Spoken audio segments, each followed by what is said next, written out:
예수님이 왜 돌아가셨는가? 십자가에 대한 얘기를 해보려고 합니다. 여러분, 우리가 지난주에 같이 얘기하면서 알게 된 게 뭐냐면, 우리가 보고 있는 신약 성경은 허구를 적은 게 아니고 실제 사실이었다. 역사서적으로만 따져봐도 사실이었고, 그 심리학적으로나 문학적으로 따져봐도 이게 사실일 수밖에 없다는 얘기들을 했습니다. 실제로 예수님이 죽고 십자가에서 죽고 십자가에서 다시 그 죽음에서 부활하신 그 사건 때문에 정말로 많은 사람들이 예수님을 믿게 됐고, 그 예수님의 이름을 따라서 그 목숨까지 버려가면서 예수님을 전하는 일들을 하게 됐어요. 우리가 믿는 그 십자가를 동일하게 만났는데, 우리도 예수님 만났잖아요. 우리도 하나님 만났잖아요. 근데 우리 이전부터 있던, 또 우리 지금 이 세계에서 다른 곳들은 진짜 예수님을 만난 그것 때문에 내 생명 다 걸고 신앙생활하는 사람들이 있었고, 그래서 우리가 믿게 됐고, 지금도 이 세계에는 있습니다. 여러분, 그 아프가니스탄 일 알고 있나요? 탈레반이 점령한 일. 그래서 기독교인들이 엄청 죽고 있습니다. 기독교인이라는 사실만으로. 여러분, 중국에서는 안면 인식이 되는 CCTV로 감시하고 있는 거 혹시 아시나요? 네, 교회들은 많이 폐쇄되고 다 추방당하고 CCTV를 달았는데 안면 인식이 되는 CCTV야. 그래서 교회 출석하던 명단이 이미 다 있거든. 걔네들을 다 감시하는 거예요.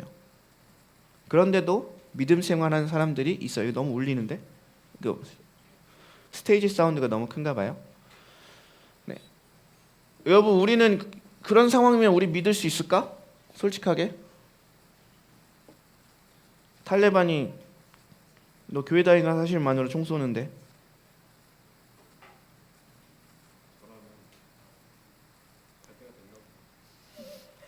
그럼 할렐루야지.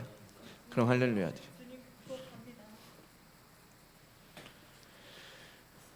여러분이 기독교인이란 이유로 24시간 그 안면인 CCTV를 통해 어디로 가든 뭘 하든 다 감시당하고, 그것 때문에 우리가 불이익을 입는다.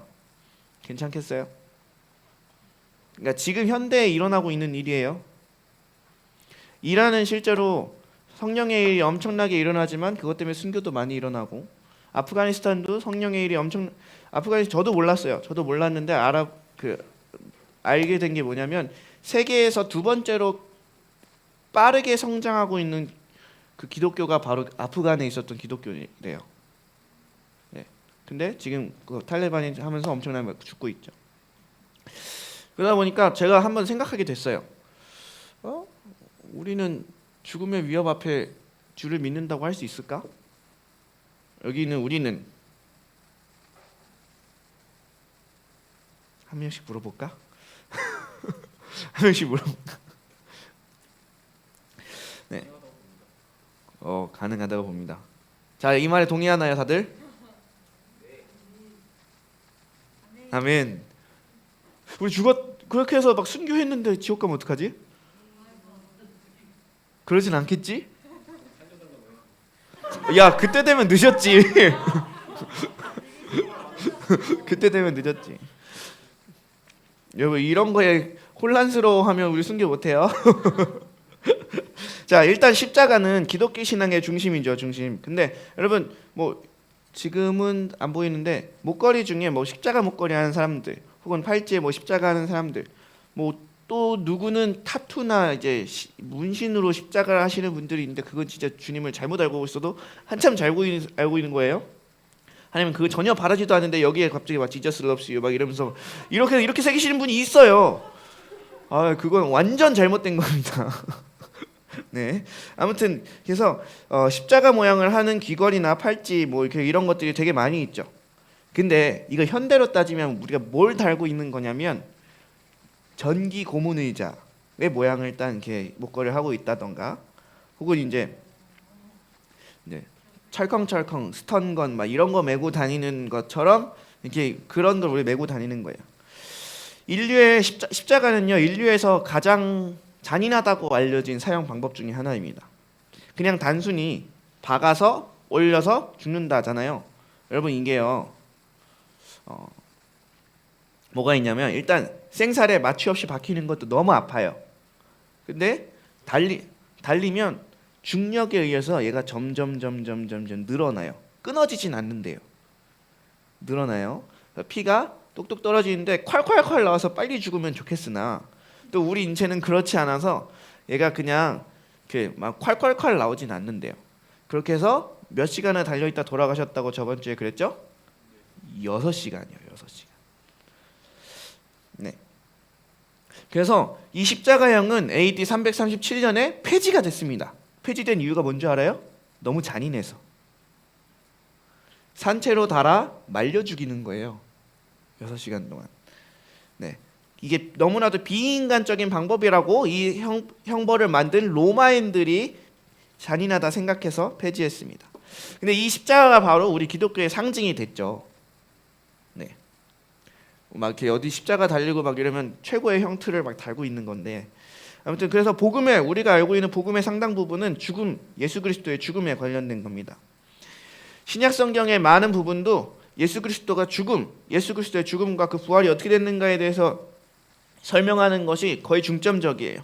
우리가 하고 있는 예배 때 드리는 성찬식은 어떤 의미가 있죠? 성찬식, 예수님의 죽으심에 참여하는 거죠. 떡은 예수님의 몸, 포도주는 예수님의 피. 여러분, 그래서 진짜 그걸 기념하면서 먹고 있어요? 그냥 먹어요?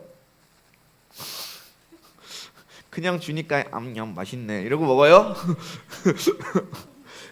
그거 하면서 진짜로 우리를 위해서 피를 흘리시고 살을 찢기신 그 예수님을 기념하는 겁니다. 네.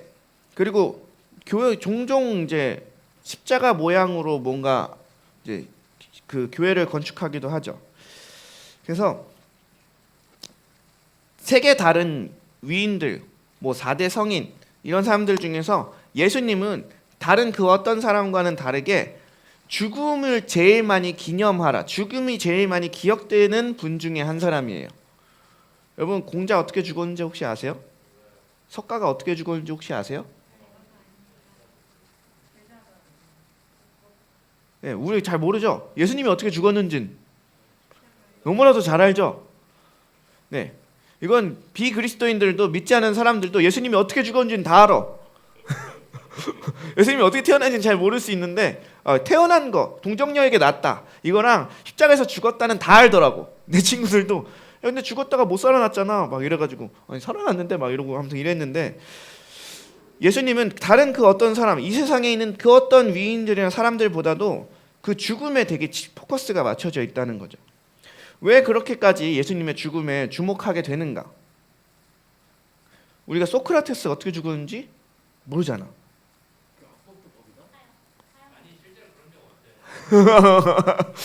네, 그런 것처럼 우리 이순신은 진짜로 총 맞고 내 죽음을 적에게 알리지 마라 이러고 죽었나? 또 내가 말하면 이렇게 헷갈려? 자, 네, 맞아요. 자, 근데 중요한 건 우리가 만약 우리가 어떤 위인들이나 어떤 사람들을 기억한다고 할 때 뭐 죽었어, 죽음은 기억할 수 있어. 근데 제일 많이 기리는 건 뭐예요? 그 사람이 살아생전에 했던 업적들을 얘기하죠. 근데 우리 주님은 가장 큰 업적이 십자가에서 죽으신 거예요 라고 얘기를 해. 예수님의 제자라고 하는 사람들이 예수님의 가장 큰 업적이 뭐예요? 십자가에서 죽고 부활하신 거예요 라고 얘기를 한다고. 그것으로 인해서 뭘 얻었냐? 신약성경은 이제 그것을 위해서 우리가 그분이 죽었기 때문에, 그리고 그분이 우리의 죄를 위하여 죽으셨기 때문에 그렇다라고 합니다. 자, 그럼 왜 예수님은 우리를 위해서 죽으셔야 했을까? 왜 죽으셨을까? 그냥 간단하게 말하면 하나님께서 우리를 사랑하시기 때문이죠. 네, 우리가 익히 알고 있는 말씀을 준비하긴 했지만 띄우진 않겠어요. 요한복음 3장 16절이니까 다들 알죠? 오늘 십계명 하면서 깜짝 놀랐지만 이건 알 거라고 믿어요. 시작. 하나님. 야, 노래 부르지 말고. 노래 부르지 말고. 자, 시작. 하나님이 세상을 독생자를 주셨으니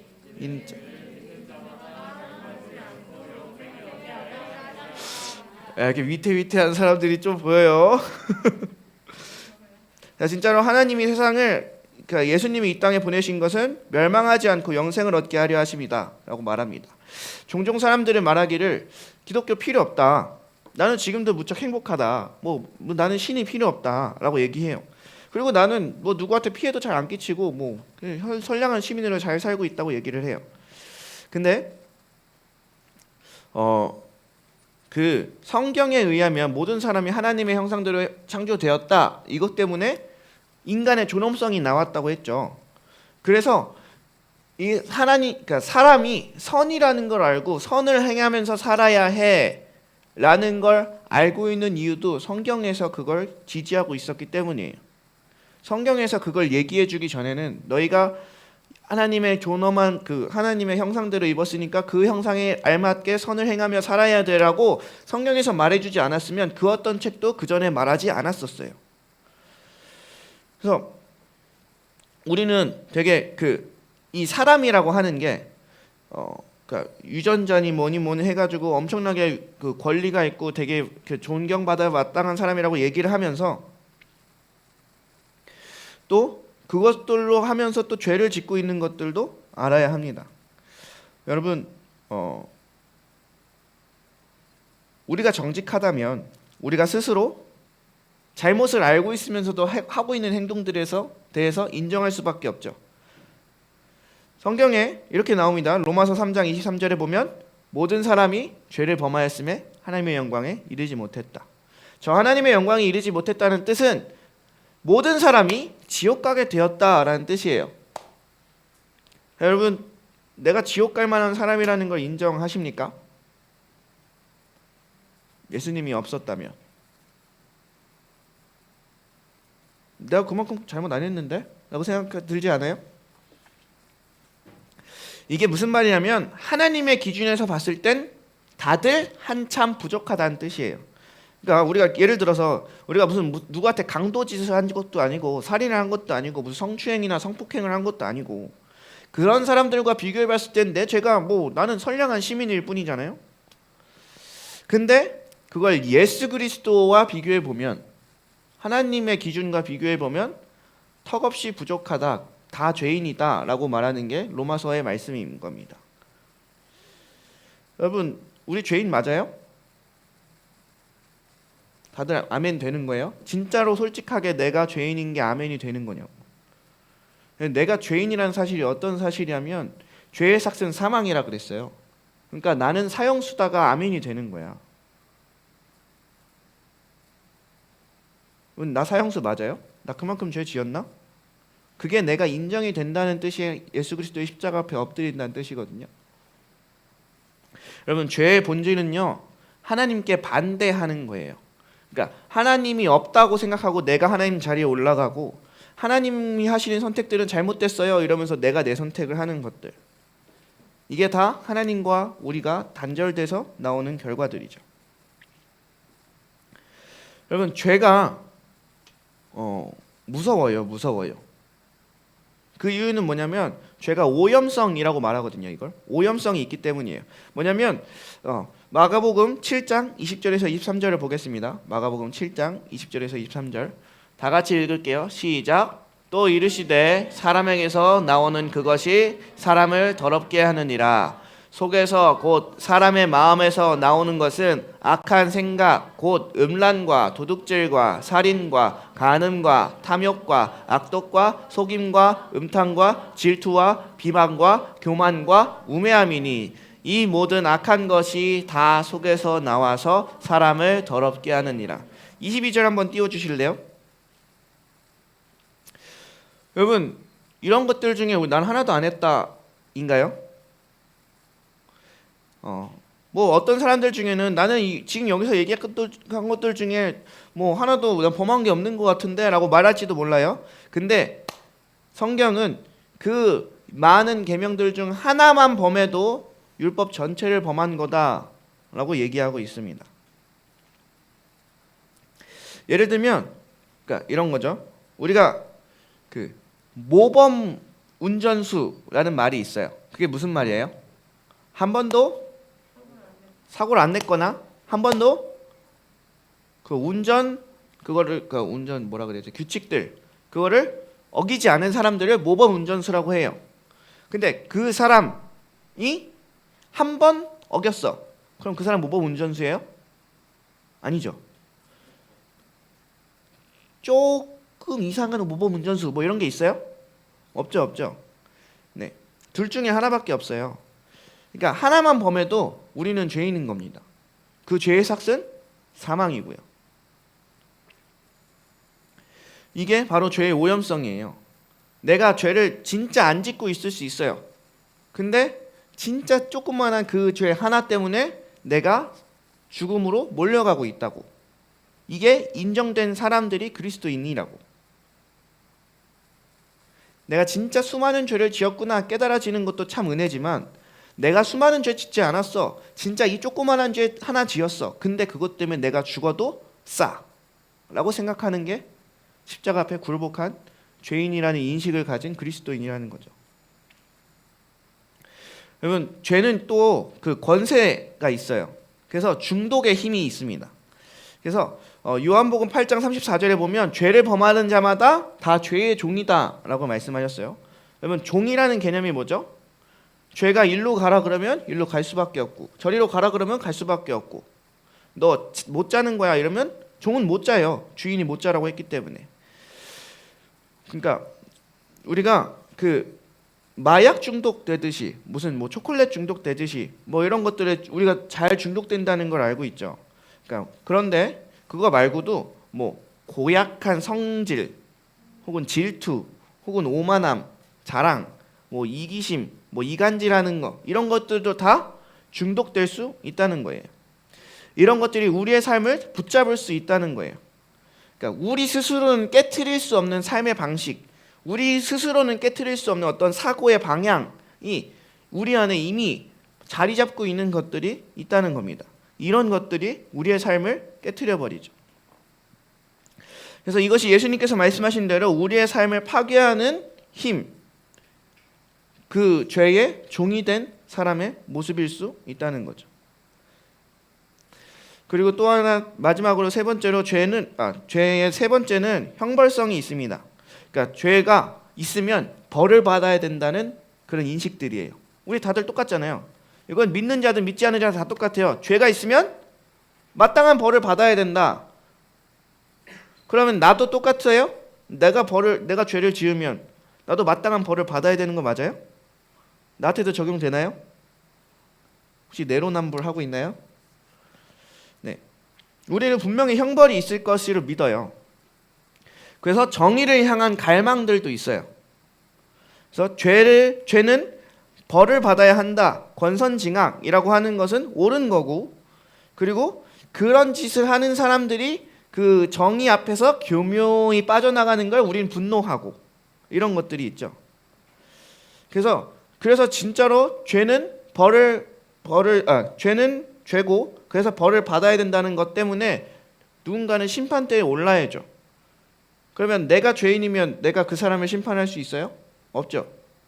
그러면 죄를 짓지 않은 어떤 한 사람이 심판대에 올라가서 심판을 해야 되잖아. 그죠?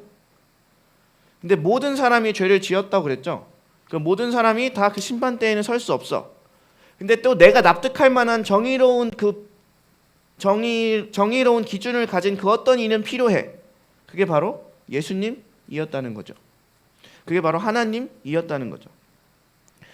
여러분, 이 죄의 형벌성이 뭐냐면, 죄를 지었으면 그에 합당한 벌을 받는다. 자, 그러면 내가 죄를 지었어. 얘도 죄를 지었어. 나는 거기에 합당한 벌을 받고 있어. 얘는 합당한 벌을 받고 있는 것 같지 않아. 그럼 우리는 어때요? 굉장한 불합리함을 느끼고 또 이건 잘못됐다고 생각하죠. 그러면 우리를 심판해야 될 그 분은 그런 것도 없어야 되잖아. 그런 형벌에 있어서도 굉장한 공정성을 가져야 되고, 그러니까 딱딱딱 정확하게 얘는 이만큼 죄를 지었으니까 이만큼 형벌을 내리고, 얘는 이만큼 죄를 지었으니까 저만큼 형벌을 내리고, 이런 것들이 우리가 누구라도 심판할 수는 없지만 누구라도 이 일을 제기할 수 없을 정도로 공정하게 일하시는 분이 필요하잖아. 그게 바로 하나님이 일하신 거예요. 죄의 삭은 사망이니까, 죄의 삭은 사망인데 너 예수님 믿으면 안 죽어 라고 해놓고, 진짜 그게 그렇게 되려면 예수가 죽을 수밖에 없었다는 거죠. 좀 이게 이해가 되나요? 우리가 지금 생각하고 있는 죄는 마땅히 벌을 받아야 된다라는 측면에서 그걸 만족하기 위한 공정성을 얻기 위해서 하나님은 예수님을 죽이셨다는 거죠. 그리고 죄는 분리성이 있습니다. 하나님으로부터 영원히 분리되는 그런 분리를 낳아요. 이사야 59장 1절에서 2절 보겠습니다. 시작. 여호와의 손이 짧아 구원하지 못하심도 아니요 듣지 못하심도 아니라 오직 너희 죄악 넘겨주세요. 오직 너희 죄악이 너희와 너희 하나님 사이를 갈라놓았고 너희 죄가 그의 얼굴을 가리어서 너희에게서 듣지 않게 하려 하심이라. 그러니까 우리가 하는 이 악한 일들, 우리가 짓고 있는 죄가 하나님과 나 사이에 벽을 세우는 거예요. 우리가 이걸 사람과 사이에서도 느끼죠. 뭔가 이렇게 친한 것 같은데 뭔가 벽이 있는 것 같은 그런 애매모호한 걸 사람도 다 느끼잖아요. 친하긴 한가? 근데 어느 정도 이상은 친해질 수 없고 약간 이런 벽을 느끼는 것처럼 나와 하나님 사이에도 그런 벽이 있다는 거죠. 여러분, 그래서 이 죄를 해결해야 돼요. 우리가 모두 살고 있는 동안 해결해야 돼요. 이 땅에서 해결해야 돼요. 그래야 영원한 죽음에 빠지지 않아요. 그렇죠? 그래서 이것을 이 죄에 대한 이해가 크면 클수록 하나님이 날 구원해 주신 것에 대한 은혜가 너무나도 커요. 그러니까 날 구원해 주신 그거 하나 때문에 생명 걸고 나갈 수 있게 되는 거예요. 여러분, 내가 순교 못하겠다, 만약에 순교한테 주저하게 된다라고 생각하면 난 아직 죄도 정확하게 이해를 못하고 있는 거고 그 죄를 용서해 주신 하나님의 은혜도 잘 모르고 있는 것과 동일합니다. 기독교의 복음은 뭐냐면 하나님께서 우리를 사랑하시며 우리가 엉망으로 만들어 놓은 우리의 삶을 하나님이 가만히 내버려 두시지 않으셨다는 게 바로 복음이에요. 예수님이 우리를 대신하여 죽기 위해서 오셨죠. 그래서 베드로전서 2장 24절을 보면 이런 말이 나옵니다. 네, 시작. 친히 나무에 달려 그 몸으로 우리 죄를 담당하셨으니 이는 우리로 죄에 대하여 죽고 의에 대하여 살게 하려 하심이라. 그가 채찍에 맞음으로 너희는 나음을 얻었나니. 네, 베드로전서 2장 24절의 말씀입니다.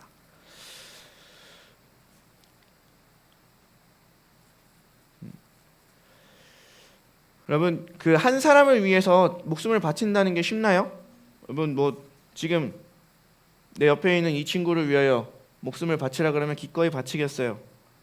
그럽니까? 혹은 우리 사랑하다 정말로 한시도 떨어지고 싶지 않아서 결혼한 우리 부모님들 이죠? 어떻게 서로 이렇게 목숨을 바칠 것 같아 보이신가요?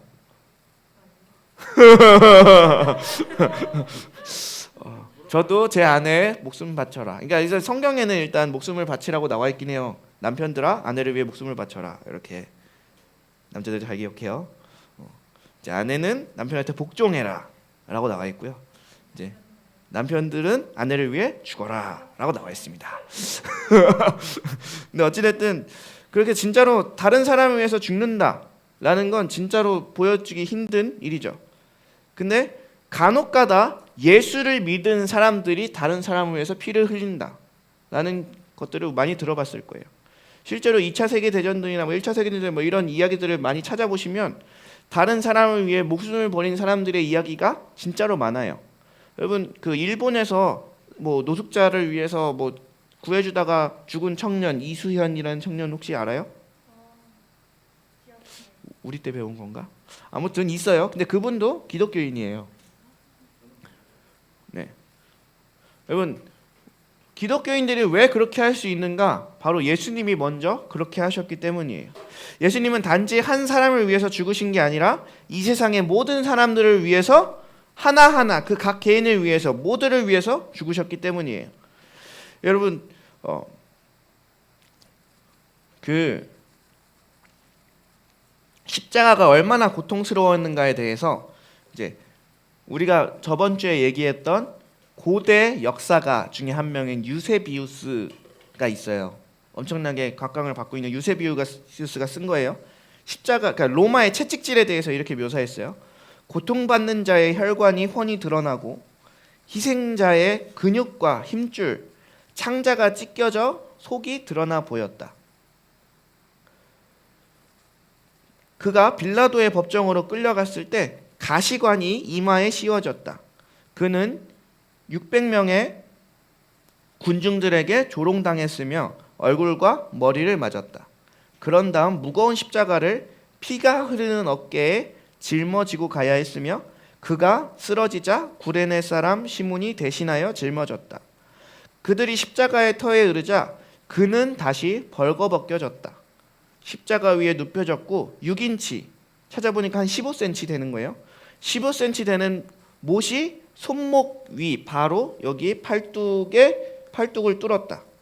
무릎은 옆으로 비틀려져 아킬레스건과 경골 사이의 발목에 못이 박혔다.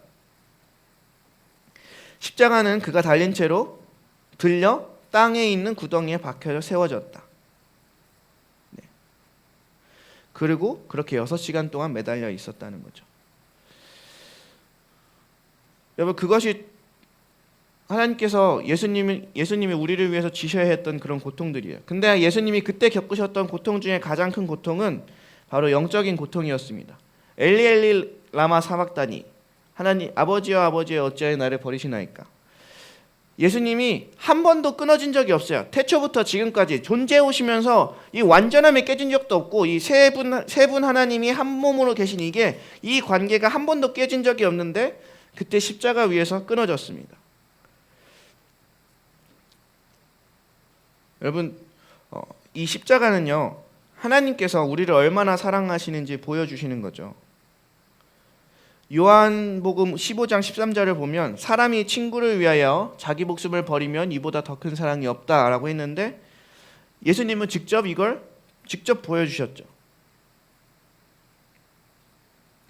기독교에 대해 사람들이 되게 많이 묻는 게, 하나님은 왜 고통을 허락하시나요? 라고 말을 하지만 실제적으로 하나님은 그 고통에 있을 때 그걸 외면하시는 분이 아니고 함께 하시는 분이고 체휼하시는 분이라는 거죠. 여러분, 구약 성경에서는 이 죄를 지은 사람이 어떻게 해야만 했냐면, 알고 있는 제사법대로 짐승을 잡아서, 가능한 한 완벽에 가까운 짐승을 잡아서 그 짐승의 머리 위에 손을 얹고 내 죄를 고백하여 이 짐승에게 전가하고, 그리고 나서 그 죄를 용서받았습니다. 근데 그때 히브리서 10장 4절에 보면 이건 10장 4절에 보면 이는 황소와 염소의 피가 능히 죄를 없이 하지 못함이니라. 무슨 얘기냐면, 히브리서에 보면 이런 얘기들이 나와요. 그림자뿐이다. 그래서 구약에 해왔던 제사들은 잠깐 그때, 그러니까 오늘 받아야 될 벌을 내일로 미뤄준 거예요. 또 내일 또 제사를 드리면 내일 또 받아야 될 벌을 내일 모레로 미뤄준 거예요. 이렇게 밀려서 예수 그리스도한테 한 번에 다 쏟아진 거죠. 여러분, 그래서 요한복음 1장 29절을 보겠습니다. 그래서 침례 요한이 예수님을 봤을 때 이런 얘기를 했어요. 이튿날 요한이 예수께서 자기에게 나아오심을 보고 이르되, 보라, 세상 죄를 지고 가는 하나님의 어린 양이로다. 오직 예수님만이 완벽한 삶을 살았기 때문에, 죄가 없는 삶, 그 완벽한 삶을 살았기 때문에 완벽한 희생물이 될 수 있었어요. 흠이 있는 사람은 그렇게 대속물이 될 수가 없죠. 우리가 100만 원 훔친 사람이 1000만 원 훔친 사람을 위해서 죽겠습니다 한다고 그 사람은 죄가 없어져요? 그렇지 않죠. 네. 그래서 오직 그 완벽한 삶을 살고 죄가 없으셨던 그 예수님만이 우리에게 죄를 씻어주실 수 있게 되는 겁니다. 이것들을 표현할 때 시장이나 여러 가지 이미지를 통해서 설명하기도 하는데, 시장, 경제 쪽으로 따져보면 빚이 있죠. 그래서 고대에도 빚을 너무 많이 져서 나 자신을 노예로 팔아야 되거나 내 자식을 노예로 팔아야 되는 일들이 있었어요. 여러분, 사극 같은 데 보면 되게 많이 나오죠. 근데 누군가가 그를 불쌍하게 생각해서 당신의 빚이 얼마입니까? 물어보고 그 빚을 다 갚아줬어요. 그리고 나서는 당신 이제 자유롭게 사세요라고 풀어줬어요. 그러면 뭘 한 거냐면, 그 빚을 대신 갚아준 사람은 몸값을 지불하고 그를 구한 거죠. 그죠? 이런 것처럼 예수님도 십자가 위에서 자기의 목숨값을 지불하시고 우리를 구원하신 거예요. 여러분, 그 십자가의 구원이 정말로 그냥 우린 아무것도 안 하고 얻은 것 같아 보여서 너무나도 복음을 싸구려 복음 취급하시는 분들도 너무 많지만, 우리가 믿고 있는 이 복음은요, 정말로 가치 있고 무엇보다도 가치 있는 복음입니다. 왜냐하면 예수님의 생명이 담긴 복음이기 때문이에요. 나는 돈을 한 푼도 안 들였어요. 근데 저 사람은 이걸 나한테 주기 위해서 1억을 더 썼다면 이건 1억의 가치가 있는 거잖아요. 다만 내게 왔을 때 내가 아무것도 쓴 게 없다고 그것을 그냥 공짜로 받은 것처럼 쓰고 다니면 1억 들여 준 사람이 너무 안타까워하겠죠. 여러분, 우리는 지금 예수 그리스도를 그렇게 귀하게 바라보고 있나요?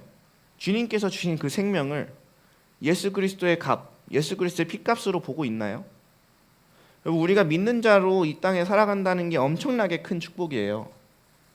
그걸 염두에 두고 살고 있나요?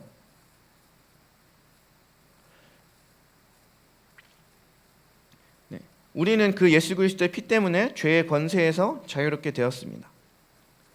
여러분, 죄의 권세에서 자유롭게 되었다는 뜻이 무슨 뜻이냐면 죄의 그 힘이 없어졌다는 뜻이에요. 그러니까 죄의 형태는 남아 있어요. 근데 죄의 힘은 없어졌어요. 그게 무슨 얘기냐면, 여러분, 내가 이 죄를 짓고 있어요. 이 죄를 짓고 있는 게 이 죄가 힘이 있어서 날 끌고 가는 게 아니고 그냥 내 안에 습관이어서 그래. 내가 아직 이게 깨졌다는 사실을 몰라서. 이걸 어떻게 표현해야 될까? 공갈빵이 있다고 치면 그전에는 거기에 속이 원래 꽉 차 있었어. 근데 예수님을 믿는 순간 그 속에 있던 그 모든 내용물들이 싹 빠지고 껍데기만 남은 거야. 근데 우리는 아직 그게 빵인 줄 알고 먹고 있는 거지. 근데 우리가 진짜 그 실체를 알고 나면 이거는 그냥 껍데기일 뿐이구나, 속 알맹이는 다 사라졌구나 하고서 다른 빵을 먹기도 한다는 거죠. 여러분, 그 중독에서 해결되어 바뀐 이야기들은요, 거의 대부분 크리스찬에게서 나옵니다. 정말로 180도 바뀐 사람의 삶의 모습을 사는 것을 보면은 거의 대부분 크리스찬에서 나옵니다. 저는 아직 주변 사람들 중에 뭔가 어렵고 힘들어서 뭔가 이렇게 180도 삶을 바꿔버렸다 하는 넌 크리스찬을 본 적은 아직 없어요. 다 그냥 그렇게 살더라고요. 별로 자기 삶을 바꿀 생각 없이 자꾸 노력해봤다가 뭐 이렇게 살 빼는 것조차도 독하게 마음먹은 갔다가도 막 이렇게 못 빼고. 근데 실제로 여러분, 한 가지 소망을 드리자면 주의 은혜로 살 빼신 분도 있어요. 실제로 이렇게 어느 집회에서 그 목사님께서 그 사람이 너무 살이 쪄가지고 이제 환상 가운데 그 사람이 살 빠져 있는 모습을 봤나 봐요. 그래서 그대로 선포했더니 한 2주 만에 30kg가 빠지는 그런 일들도 있었다고 적혀 있더라고요. 근데 그런 감동이 저한테는 아직 잘 안 와요. 저도 그래서 한번 이렇게 믿음으로 빼볼까 이 생각했다가 잘 안 되더라고요. 어찌됐든 그 중독에서 벗어나는 일, 혹은 죄의 권세에서 벗어나는 일, 혹은 그 삶이 완전히 변하여 다른 삶을 살게 되는 건요, 진짜 예수님을 믿는 크리스찬들의 삶에서만 거의 나타나요. 여러분들이 삶의 모습을 잘 보시면 다 이 말엔 동의할 겁니다. 왜요? 그리스도의 십자가가 대신 그 값을 지불하심으로 죄의 그 권세들, 죄의 그 형벌의 능력들이 다 깨져버렸기 때문이에요. 그래서 우리는 완전히 다른 삶을 살아갈 수 있는 능력을 가지고 있어요. 우리가 아직 이 삶을 살아가기가 싫은 거지. 우리 안에 있는 죄의 결과들, 죄의 힘들은 다 힘을 잃었어요. 다만 우리가 아직 이걸 버리기가 싫은 거예요. 그리고 법정의 이미지가 가장 커요. 여러분,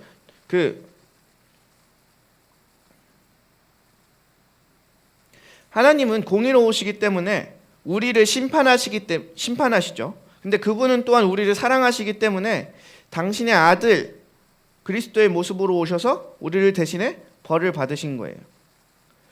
그래서 그분은 공의로우신 동시에 우리의 심판자이신 동시에 또 우리의 구원자가 되실 수 있는 이유예요. 우리를 구원하신 그분이 공의롭지 않았다면 어떤 일이 벌어지냐면 네 편 내 편으로 갈려요. 하나님은 제일 사랑하시니까 제일 구원하신 거지. 왜? 라고 했을 때 그 공의가 안 서면 모든 사람에게 적용되는 그 공의가 없으면 그냥 하나님은 자기 마음에 편한 대로, 자기 생각에 옳은 대로 그냥 자기 마음에 드는 사람만 구원해 주는 그런 분이 될 뿐이에요. 근데 예수님은 그 하나님은 공의까지 생각하셔서 모든 사람에게 임했어야 할 죽음을 아들에게 대신 내리심으로 공의로우시면서 의로우신 분, 심판자이시면서 구원자이신 그 모든 걸 성취하셨다는 거예요. 근데 여기서 중요한 건 그분이 그렇게까지 하셨으면 우리를 그냥 강권적으로 너 일로 와! 이렇게 하실 수도 있는데, 왜냐면 우리를 피값으로 사셨으니까. 근데 그분이 우리에게 선택권을 주셨다는 놀라운 사실이죠. 이제는 네가 자유롭게 될 수 있는데 나 따라올래? 아님 말래? 라고 주님이 선택권을 주셨다는 게 정말로 놀라운 사실이죠. 여러분, 탕자에게 일어났었던 일은 우리에게도 일어날 수 있습니다. 아버지에게로 돌아와 그의 사랑과 복을 경험할 수 있습니다. 그 관계는 단지 지금의 삶에만 국한된 게 아니라 영원한 것을 뜻합니다. 언젠가 우리는 하나님과 하늘에서 아버지와 함께 있게 되고 그곳에서 우리는 완전히 자유롭게 되겠죠. 단지 죄에 대한 형벌이나 죄의 권세 혹은 죄로 인한 오염, 분리 이런 것뿐만 아니라 죄라는 것 자체에서 완전히 자유로워질 거예요. 이것은 하나님이 우리 한 사람 한 사람을 너무 사랑하셔서 그 예수님이 십자가 위에서 한 자기 대속으로 인해서 가능해진 일들입니다. 보통 아버지들이 자기 자녀들과 친해지기를 원하는 것처럼 예수님도 그리고 하나님도 우리와 친해지고 싶어 하십니다. 그리고 예수님은 단순히 모든 사람을 위해 죽으신 게 아니고 당신을 위해, 여러분 한 사람 한 사람을 위해 죽으신 거예요. 지극히 개인적으로.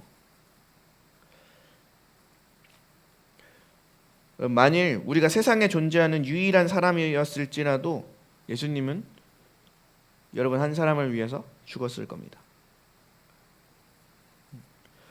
우리가 알고 있는 성 어거스틴이라는 분은 이렇게 말씀하셨어요. 우리 중 유일하게 한 사람만 존재하는 것처럼 그분이 우리 모두를 위해 죽으셨다고. 이 죽음을 경험한 사람은, 그 하나님의 사랑을 경험한 사람은 초대교회 그 제자들처럼 뛰쳐나가지 않을 수가 없었고 주 앞에 생명을 바칠 수 없었던 사람들이 됐던 거예요. 그리고 그 사람들의 순교와 그 사람들의 헌신과 그 사람들의 사랑 덕분에 지금 우리가 이렇게 주님을 믿고 주님을 전파하고 또한 주님을 경험할 수 있는 거고요. 우리 또한 이와 같은 믿음을 가지고 이와 같은 예수 그리스도를 향한 사랑을 가지고 다른 사람에게 전해야 될 줄로 믿습니다.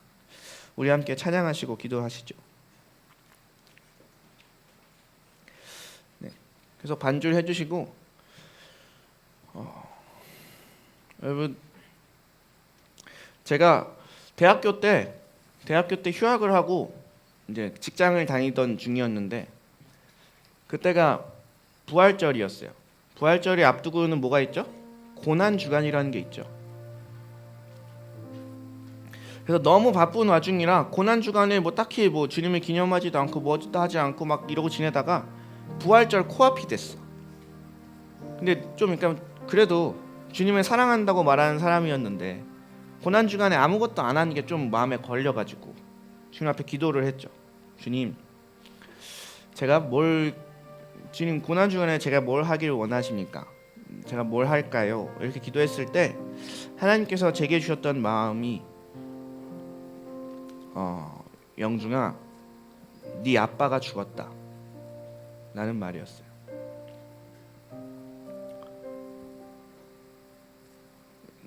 내가 네 아빠 맞니? 해서 네, 하나님 나의 아버지시죠. 근데 네 아빠가 죽었다. 근데 순간 제 생각에 뭐가 있었냐면, 만약에 우리 아빠, 그러니까 저하고 진짜 사이가 안 좋으시거든요. 우리 육신의 아빠가. 그래서 진짜 그 육신의 아빠가 갑자기 막 제가 횡단보도를 건너다가 차에 치일 뻔한 걸 우리 아빠가 대신하여 날 탁 하고 구하고 픽 하고 퉁 하고 날아가서 쓰러졌어. 그래서 식물인간이 됐어. 그러면 정말로 아무리 사이가 나쁜 그 아버지라도 그 아버지가 식물인간으로 누워있는 그 모습을 보고 있는 나는 어떤 마음일까?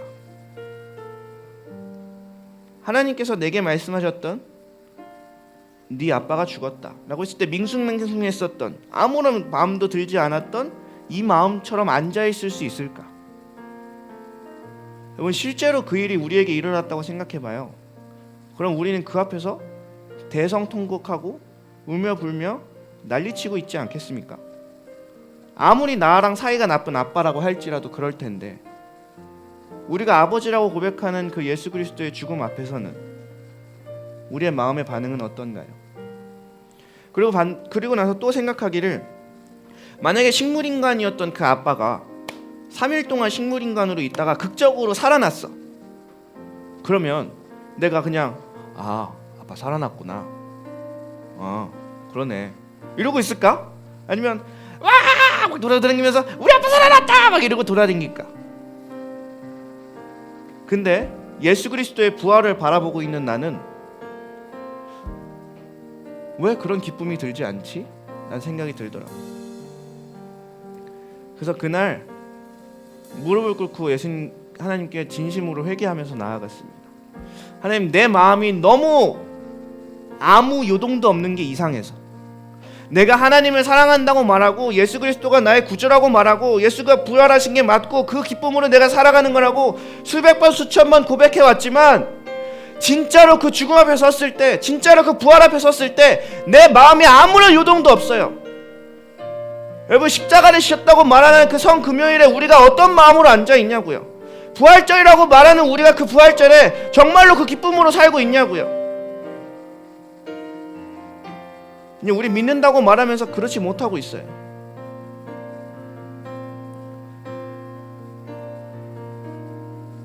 우리가 이 마음들을 생각하시면서 함께 찬양하길 소망합니다.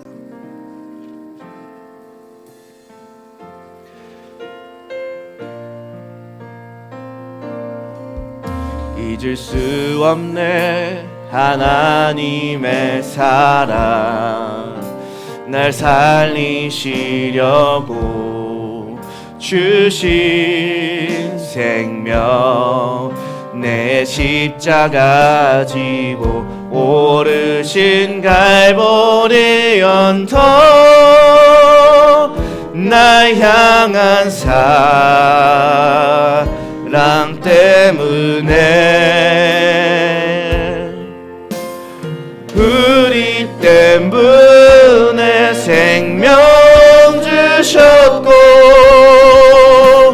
우리 때문에 고통 당하셨네, 우리 때문에 갈보리 오르셨네, 무지한 우리 때문에. 다시 처음부터 찬양하겠습니다. 잊을 수 없네 하나님의 사랑, 날 살리시려고 주신 생명, 내 십자가 지고 오르신 갈보리 언덕, 날 향한 사랑 때문에, 우리 때문에, 우리 때문에 생명 주셨고,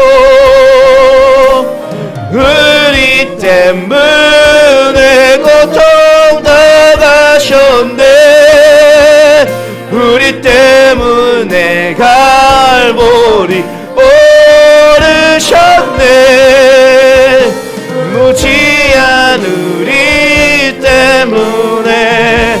우리 이 시간 다같이 함께 이걸 꼭 기억했으면 좋겠습니다. 예수 그리스도의 죽음이라고 말하는 그 십자가를 묵상할 때 내 마음에 아무런 요동도 없다면 우린 이 시간 회개해야 합니다.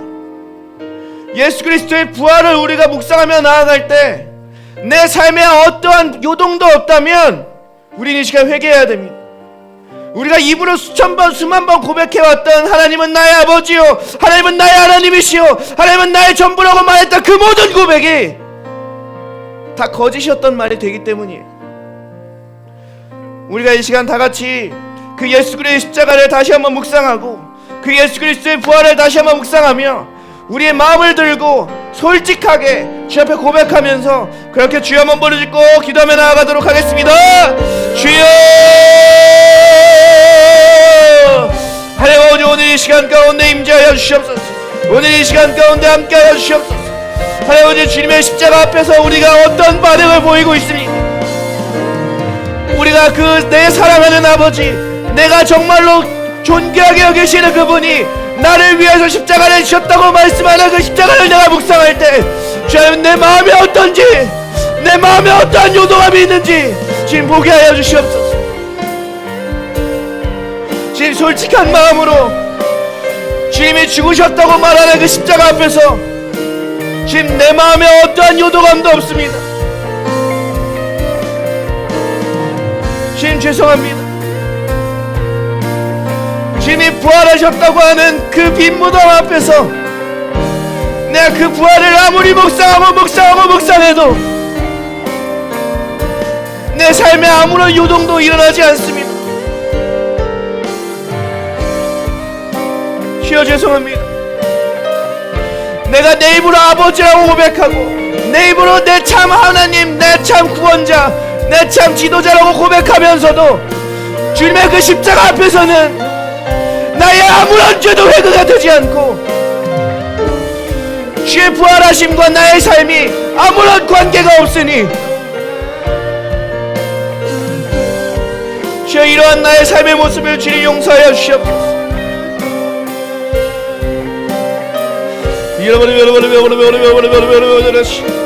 주님의 십자가를 바라보며 주님의 사랑을 느낄 수조차 없고 주님의 십자가를 보며 하나님께 감사함을 느낄 수조차 없고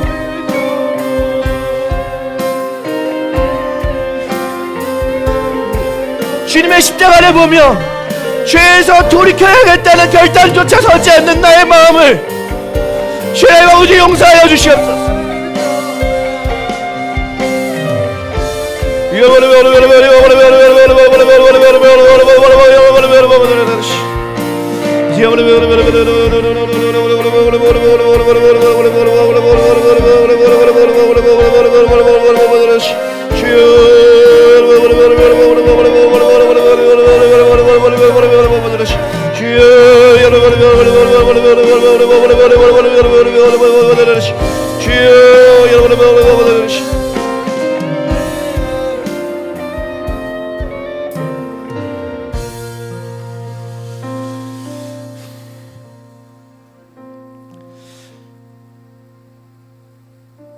이 세상을 창조하시고 전지전능하신 그 하나님 아버지, 그리고 같은 하나님 예수님, 우리가 그 생명값을 받은 사람이라는 것들을 잊지 않도록 주님 인도하여 주시옵소서. 하나님과 동등됨을 취할 것으로 여기지 아니하시고 영원히 하나님으로 완전하게 계실 수 있으셨던 그분이 우리를 사랑하셔서 그 완전한 하나님의 자리에서 내려오시고 이제 완전한 인간의 옷을 입기로 영원히 그렇게 살기로 결단하신 그 예수 그리스도의 사랑을 주여, 우리가 너무나도 싸구려 취급한 것은 아닌가 주님 되돌아봅니다. 주여, 주님이 죽으실 수밖에 없었을 만큼 우리는 주님께 죄를 지은 사람이었다는 것들을 인정하며 나아갑니다. 주여, 그리고 우리가 씻을 수 없고 우리가 덜어낼 수 없고 우리가 갚아나갈 수 없던 그 죄의 무게를 온전히 대신 갚아주시고 나를 그 핏값으로 사주신 그 예수님, 그 하나님의 사랑에 우리가 온전히 감사하며 나아갈 수 있도록 인도하여 주시옵소서. 나의 삶에 이것을 해주지 않았다, 저것을 해주지 않았다, 하나님 이런저런 하나님께 원망을 드릴 때마다 주여, 우리가 그 하나님의 은혜를 기억하게 하여 주시옵소서. 감사합니다. 하늘에 계신 예수님의 이름으로 기도드렸습니다. 아멘. 우리 다같이 주기도문 하심으로 예배를 마치도록 하겠습니다. 하늘에 계신 우리 아버지여, 이름이 거룩히 여김을 받으시오며 나라에 임하옵시며 뜻이 하늘에서 이루어진 것 같이 땅에서도 이루어지이다. 오늘날 우리에게 일용할 양식을 주옵시고 우리가 우리에게 죄 지은 자를 사하여 준 것 같이 우리의 죄를 사하여 주옵시고 우리를 시험에 들게 하지 마옵시며 다만 악에서 구하옵소서. 나라와 권세와 영광이 아버지께 영원히 있사옵나이다. 아멘. 아멘.